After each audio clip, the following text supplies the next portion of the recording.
Baik, kita masuk ke contoh soal selanjutnya. Karta adalah pegawai yang menikah dengan 2 anak dan memperoleh gaji sebulan sebesar 10 juta.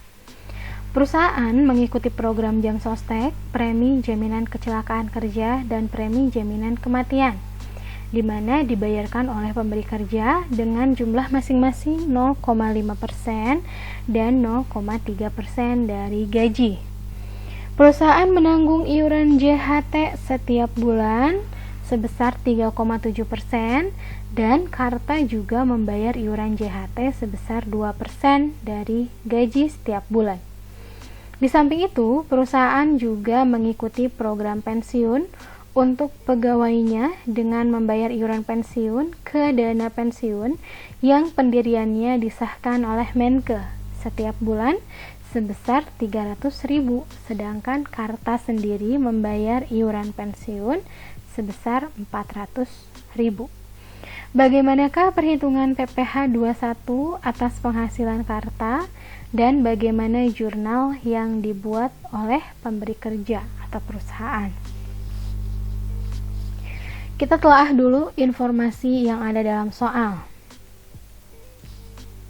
Nah, Karta statusnya menikah dengan 2 anak, maka saya berikan kode K2. Gaji sebulan adalah 10 juta. Kemudian perusahaan ikut jam sostek berupa JKK, jaminan kecelakaan kerja, dan JK, jaminan kematian. JKK adalah 0,5% dari gaji, berarti sebulan 50.000. Kalau JK adalah 0,3% dari gaji, berarti 30.000.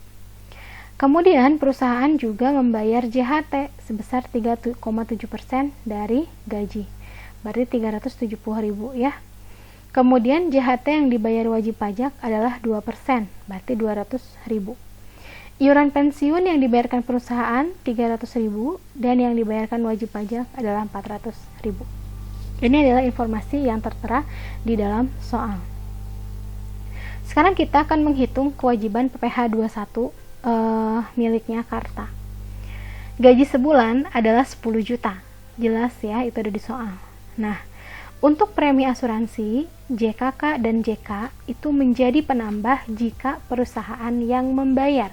Di sini kan kasusnya perusahaan yang bayar ya, maka boleh menambah gaji. JKK-nya 50.000, jaminan kematiannya 30.000, maka gaji bruto untuk Karta sebulan adalah 1.080.000. Selanjutnya kita akan hitung pengurang. Yang paling pertama adalah biaya jabatan. Meskipun tidak tertera di soal, ini harus kita hitung. Biaya jabatan adalah 5% dikali 10.880.000. Biaya jabatan adalah 5% dikali total gaji bruto. Hasilnya adalah 504.000. Boleh nggak masuk semua? Nggak boleh ya, karena nilai maksimal untuk biaya jabatan sebulan adalah 500.000. Maka kita hanya bisa mengurangkan sebesar 500.000 rupiah. Nah, iuran pensiun. Iuran pensiun ini ada yang dibayarkan perusahaan, ada yang dibayarkan wajib pajak. Mana yang boleh dikurangi? Yang boleh dikurangi hanya yang dibayarkan oleh wajib pajak, berarti 400.000 ya. Ingat, ada nilai maksimal. Nilai maksimal untuk iuran pensiun adalah 200.000 sebulan. Maka yang boleh masuk cuman 200.000, nggak boleh 400.000, karena kan 400.000 melebihi nilai maksimal. Sekarang jaminan hari tua. Jaminan hari tua itu ada perusahaan dan ada juga wajib pajak yang membayar. Ini nih ya, 2. Yang boleh dikurangkan hanya yang dibayar oleh wajib pajak, yaitu sebesar 2% dari 10 juta, berarti 200.000. Setelah kita hitung biaya jabatan, iuran pensiun, dan jaminan hari tua, maka total pengurangan adalah 900.000. 500.000 tambah 200.000 tambah 200.000. Itu pengurangan yang diperbolehkan. Total gaji bruto dikurangi total pengurangan disebut dengan penghasilan neto sebulan. Jadi penghasilan neto Karta sebulan adalah 9.180.000 rupiah.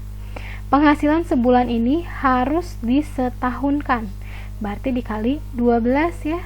maka total penghasilan neto setahun adalah Rp110.160.000. Oke.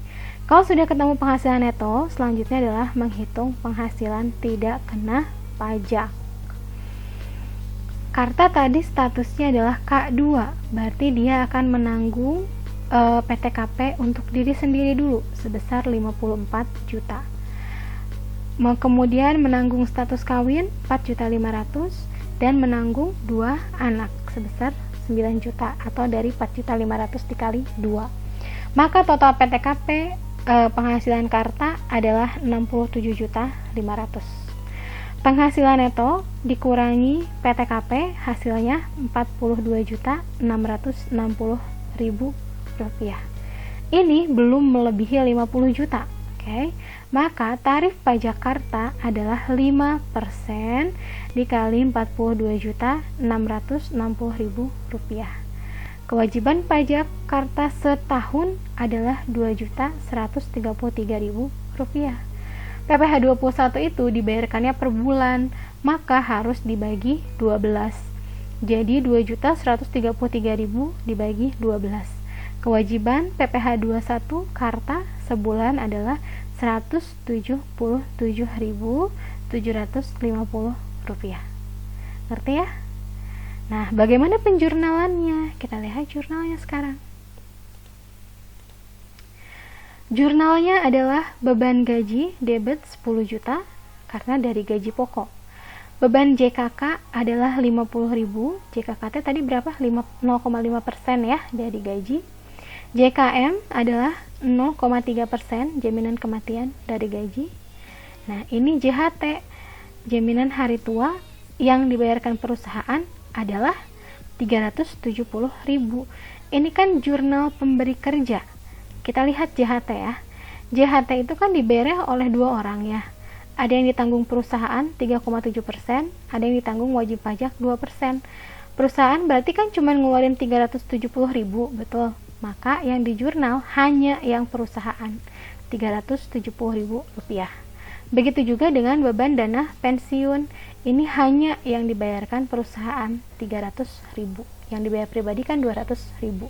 Ini beban ya, belum ke utang. Nah, sekarang ini yang di debit, kita pikirkan yang di kredit. Utang JKK itu 50.000, sama 0,5%. Utang JKM, jaminan kematian adalah 0,3% atau 30.000. Ini adalah utang jaminan hari tua. Ingat, jaminan hari tua itu yang bayarnya 2 orang. Perusahaan ngasih uang 370.000 karena 3,7%. Karta ngasih 200.000 atau 2%. Berarti utang JHT adalah 570.000. Oke, karena ini milik 2 orang. Maksudnya 2 orang yang bayar. Kalau bebannya mah cuma 1, karena kan kita hanya melihat pemberi kerja. Tapi kalau utang, perusahaan selain mengeluarkan uang, perusahaan juga nerima atau motong gajinya Karta sebesar 200.000. Jadi yang harus dibayarkan ke jam sosteknya ya 570.000 gitu ya. Dana pensiun juga sama. Perusahaan itu ngeluarinnya 300.000, tapi Karta juga mengeluarkan 400.000.